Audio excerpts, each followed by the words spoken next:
మావయ్య మావయ్య నానమ్మని పనికొచ్చి పని చేయమన్నారు కదా రా మన కలం తయారు చేద్దాం. ఎలా తయారు చేస్తావా? ఏముంది, పాలు పెరుగు వస్తే పెరుగు అవుతుంది, నీళ్ళు కరెంట్ వస్తే కరెంట్ అవుదా? బాబోయ్, పదవ తయారు చేద్దాం. ఈ దెబ్బతో మన ఏంటో అందరికి తెలియాలి. రే తీసుకెళ్ళి నీళ్ళ తోటలేంటే వెళ్ళు. రే అసలు ఊరితో జాగ్రత్త పరిగెట్టు. గుద్దేసుకుంటారా చూసుకో.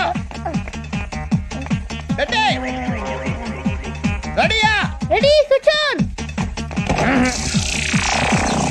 రే పట్టిగా కరెంట్ తోడిపోతుందంటావా?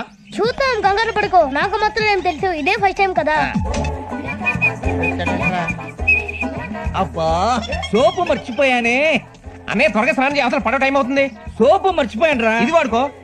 ఎవరి సోపు వారే వినియోగించుట అదే ధర్మము, అదే న్యాయము. ఉంచుకో. ఆహా, ఈ రూల్ మందులు ఎందుకుండదో, ఎవడెంగిలి పెడితే అది తాగేస్తావు. మీరు ఎక్కడేం చేస్తున్నారా? పరిగెదలారా, పండు లోపలిగా.